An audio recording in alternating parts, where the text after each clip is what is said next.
Good afternoon mga Inday! Today is Thursday. Hindi ko lang alam if July ano. Basta Thursday mga Inday. So may pasok si Dudong Gamay. Pero every 1:30 ng hapon sinusundo ko siya. Kasi hanggang 1:30 lang yung pasok niya. Sa hapon, 8:30 to 1:30. So susunduin namin siya. Since makulimlim and minsan umuulan-ulan. Tapos hihinto, ulan-hinto. So ayan, naka-cover na si Elena.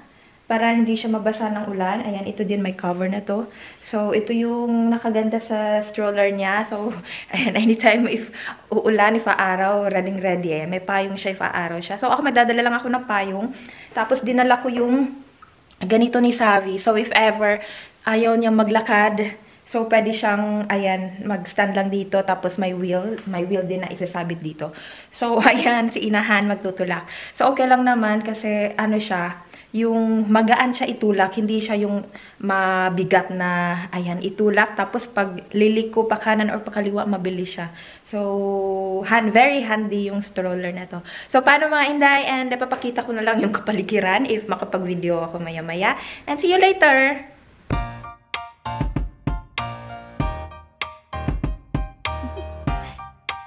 Do you want to know? Well, I've been thinking about you. And I think I have to listen. Because...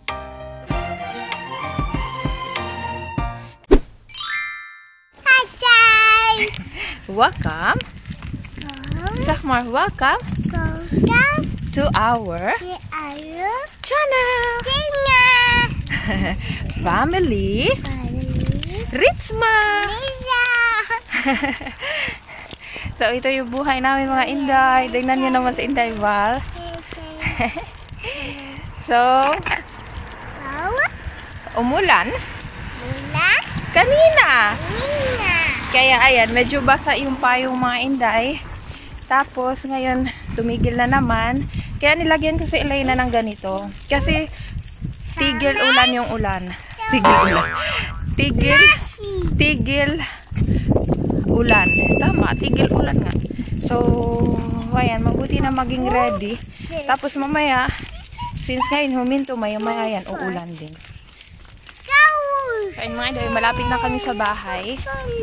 Alam nyo mga Inday, kung iisipin, ang hirap ng kalagayan ko. Kasi kung sa Pinas, diba, hindi pa kasi ako nag 1 month na nanganganak. Parang hindi mo gagawin yung ganito sa Pinas mga Inday. Pero, ayan, since ganito sila dito, kailangan mag-adapt din kami. Pero kaya naman pala, hindi naman pala ganun. Hindi kasi dito mahilig sa mga superstitious belief, mga ganun. Pero, ako nag-iingat din naman ako, like hindi ayoko magpalipas ang gutom. So, pag ganito, ayan, Girl Scout, may dalang payong palagi kasi bawal maulanan. So, na-adapt ko din yun. Pero hindi sila din naniniwala ng mga ganun. Yung mga hilot-hilot nga, wala sila mga Inday. Ayan. Pero, nakatulong din yung may nagtao sa bahay, nag-aalaga sa amin for 1 week. So, lahat ng gawaing bahay ginagawa niya. So, talagang malaking tulong yun sa akin mga Inday. And ito din, malaking tulong to. Ayan. Tinutungtungan ni XAVY. Kasi kung wala yan, naglalakad si XAVY. Minsan kasi pabebe si XAVY. So, mahirap.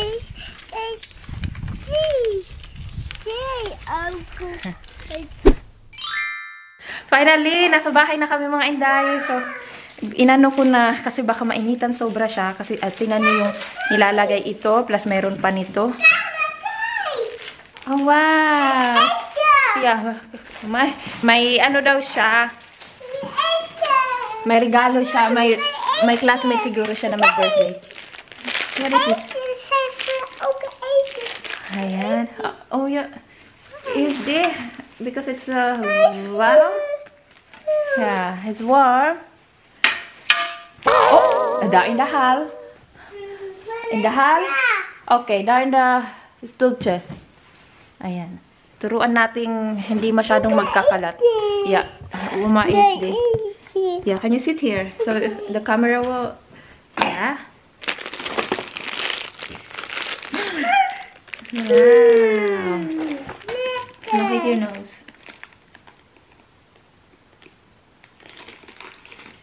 You show to them. Thank you. You show them kay guys. Bye, guys. Lekker. Lego. Ano pa kaya? Kung ano-ano yung laman. Sabi. Mom, will bet you leave on mama? Hmm? Ayun for mama out. Ayun for mama.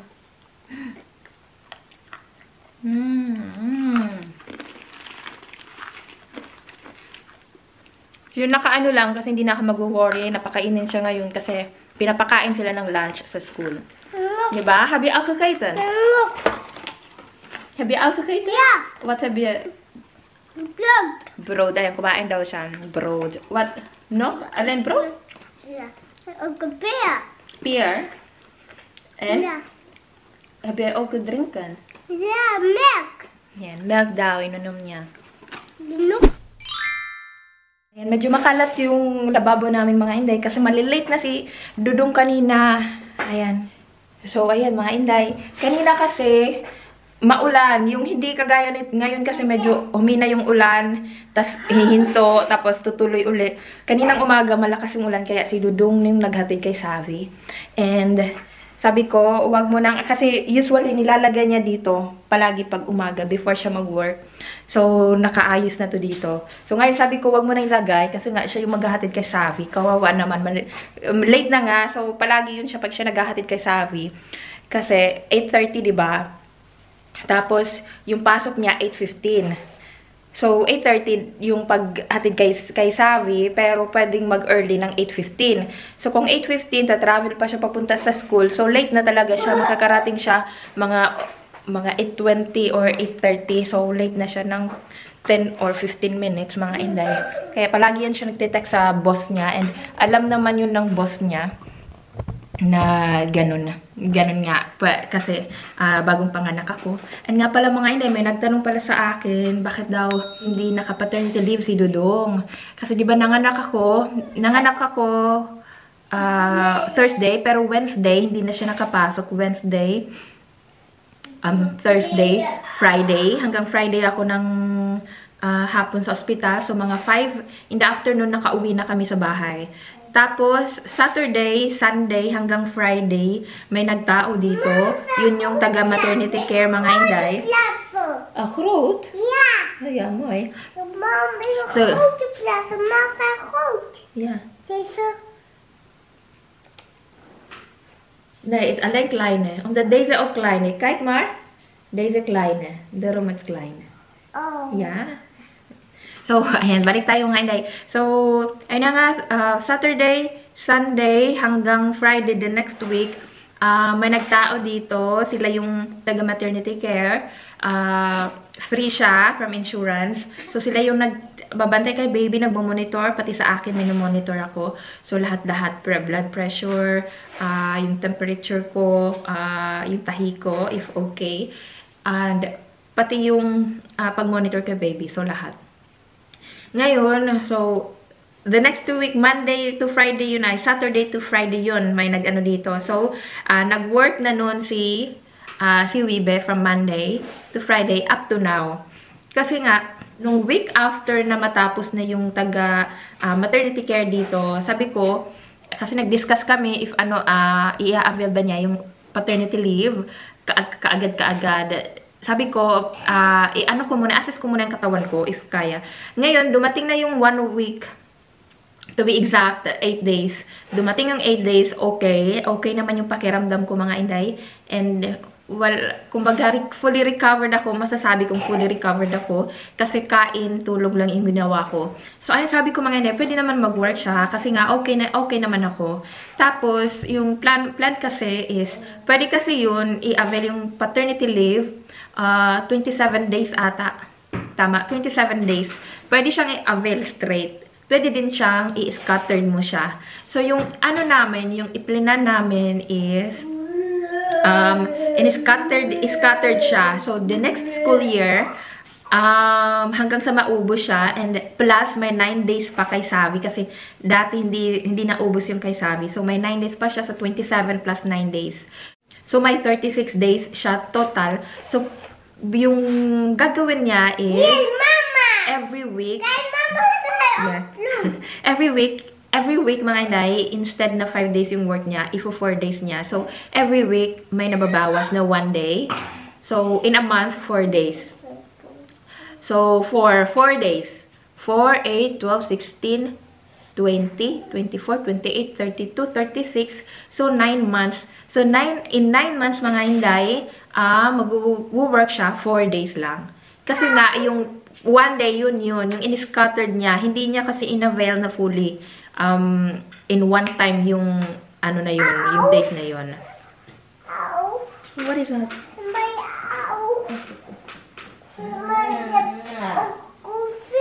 Oh, may aw daw siya. Nag-inarte lang to siya kasi, come on, you also want to talk? Alam niyo mga Inday, pagkalabas ni, nung nandito na si Elaine na mga Inday, bigla siyang bumigat at tumaas. Diba? Paaw-aw ka dyan, no? Nag-aaw-aw, nag-ano lang pala. Ay, gising na si Elena. Ito nga Inday, gising na si Elena. Kukunin ko muna.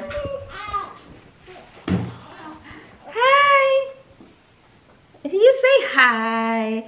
Hi, guys. Matatakot yan sila pag sinabi mong hi, guys. Hi. Go.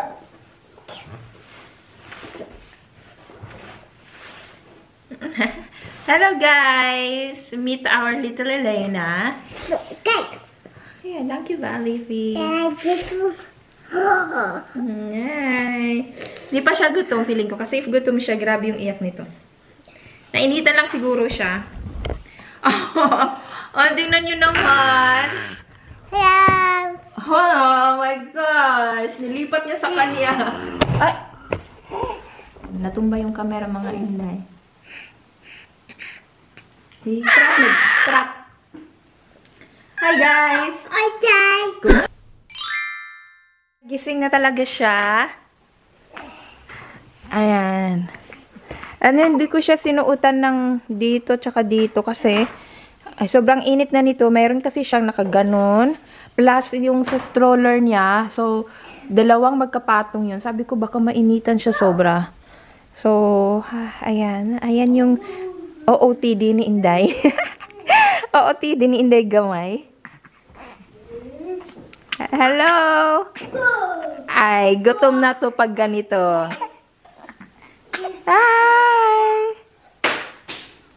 Hi! Gutom ka na, Inday? Gutom na?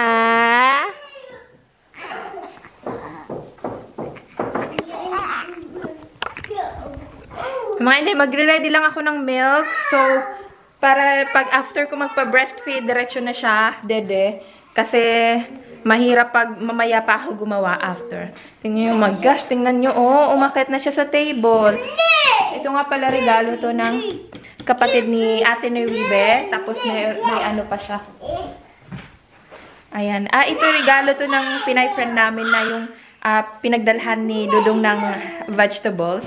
Tapos ito, ayan, yung laman nito, yung regalo ng ate ni Dudong. So, paano gawa muna ako ng gatas, mga Inday? 1 hour later. Andito na si Papa. So, nag-ano lang kami ng sariling fries namin. Ayan. So, andun may inaano pa si Papa. May prito pa uli. Andun na niya si Sabi. Namimiss siguro niya si Mama. Sabi, look. Say hi, guys. Yeah. Hi, guys. So, wait na. You sit here, ha? Mama Darcy. Yeah? Ang laki na niya, mga Inday. Kasi kahit nung buntis pa ako, nakakarga ko pa ito, tapos biglang bumigat. Kuyang-kuya na talaga siya. Yeah.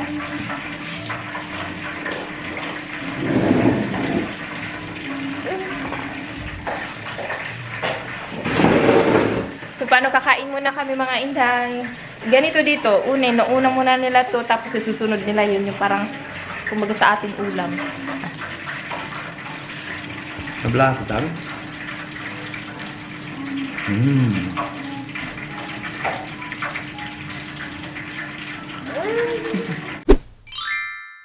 Tignan nyo. Sabi. Bumabalik pagkabata si Dudong Gamay. I mean, pagka-baby. Tingnan niyo, nakita niya to dito. Ay, nakasabi. Si Papa may tennis, pero before mag-tennis, ayan. Nagpa-pass duty muna siya.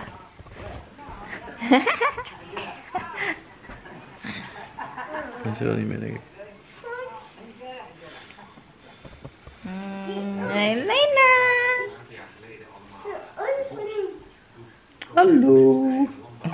Hi guys. Hi guys. Hi guys. Hi guys. Hi guys. Yeah. Baby Sabi. Hi guys. Oh, what is that, Elena? Dito po muna namin tatapusin yung vlog namin for today. Ayun, umakyat ako sandali. Kasi, di ba may tennis maya-maya si Dudong, sabi niya, ayan, maidlip daw ako muna sandali.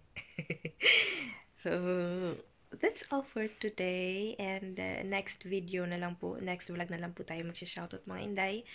And sa mga hindi pa po nakapag-subscribe, please subscribe na po sa channel namin at pag-hit din po yung notification bell para if ever may mga bagong video kami, man-notify kayo ng bonggang-bongga. Ayan, medyo inaantok na ako. So, sasamantalahin ko yung kahit 1 hour na idlip. Bye!